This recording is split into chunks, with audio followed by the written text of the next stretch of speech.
দেখছি এটা ডুপ্লিকেট জিনিস হচ্ছে। তখন মনে করলাম যে ওই দেশে কী করে আসছে না করছে সেটা বলা যায় না। আর এখন কী করবে সেটা পরবর্তী মা যে করে গেছে হয়তো ভালো করছে।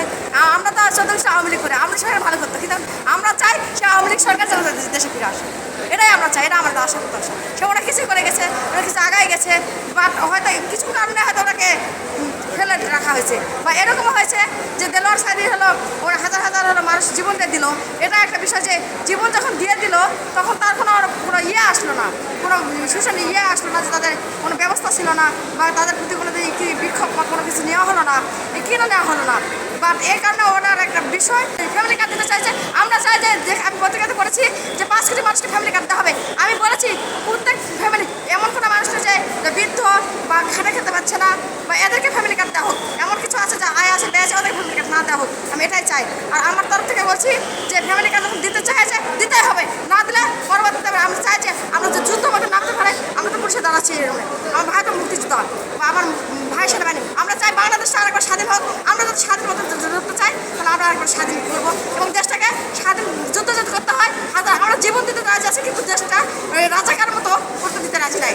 আমরা আবার স্বাধীনতা লাভ করতে চাই। একবার হয়েছে, 71 পর আরেকবার হোক, এটা আমাদের আশা করতে গেছে। নাহলে এভাবে দেশটা একজন খাবে আরেকজন খাবে আরেকজন দরকার, এভাবে চলে যেতে পারি না।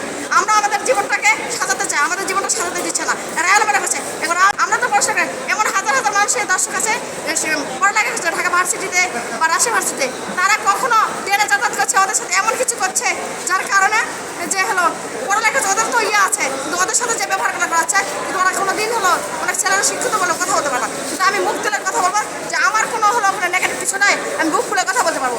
আমি আমার সামনে ভাই চ্যানেলতে দাঁড়াচ্ছি জয়পুরহাট থেকে। সবচেয়ে বেশি মিস করি হচ্ছে বাবাকে, বাবা নাই। তার জন্য বলতে চাই যে হয়তো তুমি নাই, তুমি থাকলে তোমার সাথে ঘোরাফেরা করতাম, তোমার অনেক ভালোবাসি। আল্লাহ জানি জান্নাত নসিব করে।